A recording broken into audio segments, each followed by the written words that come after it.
Salut, c'est Clément, bienvenue dans ce nouvel épisode de Psy News où on va parler confidence, on va parler du fait de se confier, plus particulièrement est-ce que le fait de raconter ses secrets, est-ce que le fait de se confier à quelqu'un, c'est perçu comme attirant? Est-ce que ça rend plus attirant? Est-ce que ça génère de l'attraction de se confier à quelqu'un? Et pour faire la réponse rapide, oui, mais pas n'importe comment. Donc si vous voulez en savoir plus là-dessus, si vous voulez savoir pourquoi oui, mais aussi comment, pas n'importe comment, c'est-à-dire qu'est-ce qui risque de se retourner contre vous quand vous êtes en train de raconter des choses sur vous, de vous révéler. Regardez la vidéo jusqu'au bout parce que voilà, c'est des choses assez complexes qui demandent quand même qu'on prenne du temps pour les expliquer. Cette étude, elle est publiée par Collins en 1994 et c'est en fait ce qu'on appelle une méta-analyse. Donc elle analyse plein d'autres études sur le sujet de la confidence, de ce qu'ils appellent en anglais self-disclosure, le fait de révéler des choses sur soi. Et elle essaie d'extraire les points les plus importants et les points les plus solides scientifiquement pour ça. Et donc Collins propose un modèle pour expliquer pourquoi raconter ses secrets, se confier, révéler des choses sur soi, ça génère de l'attraction. Et ce modèle, je vous le montre tout de suite et je vous le commente. Alors on voit qu'il y a 3 effets différents et on va partir de en haut à gauche, de la case John discloses to Mary. Discloses, ça veut dire raconter des choses sur soi. Discloses, ça veut dire littéralement révéler des choses. Donc on parle de là. John révèle des choses sur lui à Mary. Ça génère un effet numéro 1. Mary apprécie John parce qu'il lui a révélé des choses.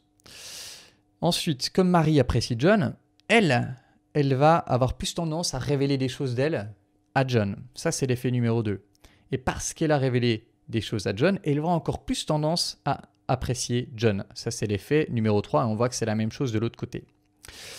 Et donc, pour ces 3 effets, Collins a pu trouver plein d'études qui montrent qu'en effet, ils sont scientifiquement prouvés et ils sont solides. Donc, réponse rapide, est-ce que raconter ses secrets, c'est sexy? Oui. Mais pas n'importe comment, comme on va le voir. Donc vraiment, restez jusqu'au bout si vous voulez avoir plus de détails sur comment ça marche. Comment ça marche déjà? Il y a 2 théories qu'elle propose. Pour moi, il y a bien plus d'explications qui font que se révéler, ça rend attirant. Mais les 2 explications qu'elle propose, c'est la théorie de l'échange social et la théorie du traitement de l'information. La théorie de l'échange social, c'est l'idée que se confier, c'est comme donner quelque chose à quelqu'un. C'est perçu comme appréciable parce que on ne donne pas à n'importe qui, tout simplement. Donc, le fait de donner, ça donne envie de donner en retour et ça fait plus apprécier la personne. Le fait de donner quelque chose de valeur, attention. Ça, c'est la théorie de l'échange social. Et la théorie du traitement de l'information, c'est l'idée que quand quelqu'un se révèle, j'aurais plus tendance à avoir une opinion, à créer des croyances positives sur lui. C'est-à-dire que puisqu'il ose se montrer à moi, en particulier si c'est un homme, parce que socialement c'est moins courant qu'un homme se révèle, donc en particulier si c'est un homme, j'aurais tendance à me dire, s'il se révèle à moi, c'est que d'une part, il a confiance en lui, il n'a pas peur des conséquences, d'autre part, il me fait confiance à moi, donc il me valorise, donc il m'apprécie, et donc moi je l'apprécie encore plus, etc. parce qu'il m'apprécie justement.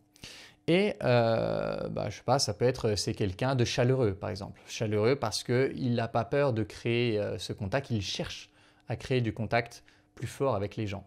Ça, c'est la théorie du traitement de l'information qui explique du coup le fait que révéler des choses sur soi, ça fait être perçu plus positivement. Et en particulier, il y a plein d'études qui montrent que ça fait être perçu comme plus attirant.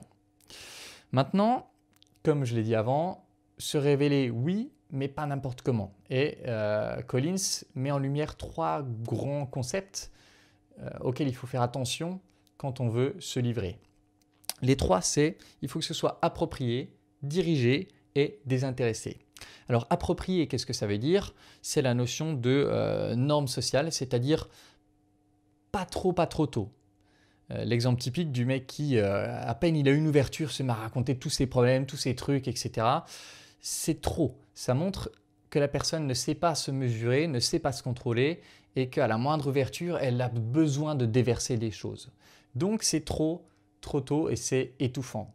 Et ça va se retourner tout simplement contre la personne qui se révèle et donc ça va faire l'effet inverse, c'est-à-dire rendre moins attirant. C'est l'exemple typique des mecs needy, comme on dit dans le milieu.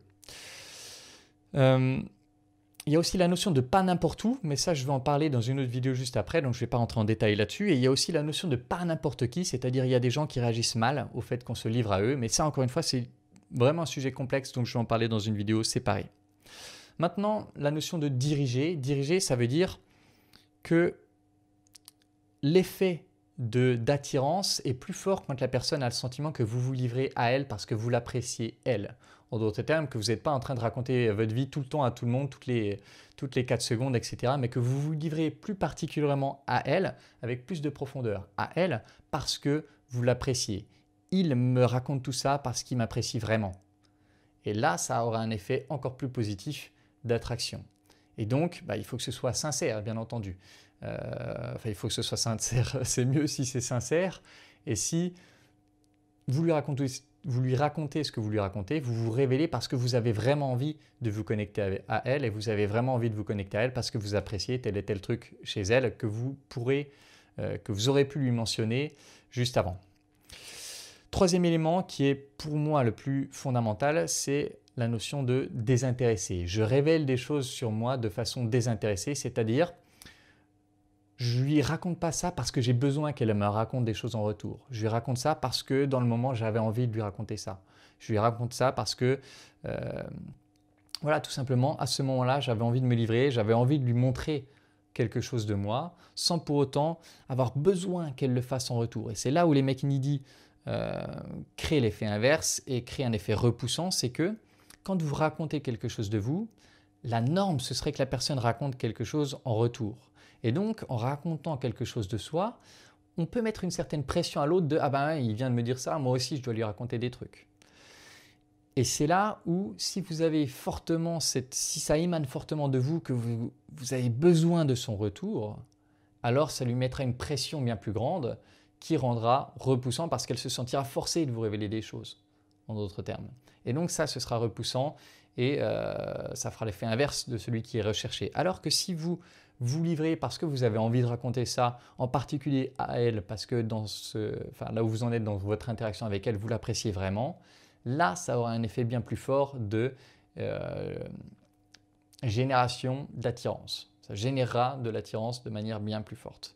Donc, comme on l'a vu, et comme on l'a vu dans le modèle, révéler des choses sur soi, dans la majorité des cas, ce sera positif pour générer de l'attirance. Mais il y a un certain nombre de, on va dire, grandes règles à respecter qui sont au final, d'une part, de l'intelligence sociale et d'autre part, du travail sur soi. Parce que si vous avez travaillé suffisamment sur vous, si vous êtes solide, naturellement, vous n'irez pas dans les comportements qui vont se retourner contre vous. Donc, bien sûr que le travail sur soi, ça permet naturellement d'éviter tous ces pièges-là. Mais en tout cas, si vous voulez comprendre,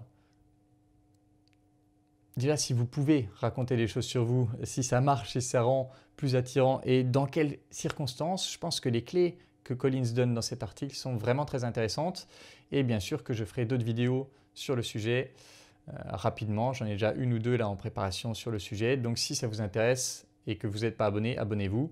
Et bien sûr, si vous voulez travailler avec moi comme d'habitude, vous pouvez postuler à l'école des guerriers où on travaille en profondeur la self-disclosure, le fait de se révéler, mais aussi d'apprendre à sentir quand c'est trop, d'apprendre à sentir quand on est à côté et d'apprendre aussi à gérer quand c'est trop, à gérer quand c'est à côté, à rattraper quand c'est à côté. Tout simplement, on apprend à se connecter de manière plus forte et de manière plus fluide.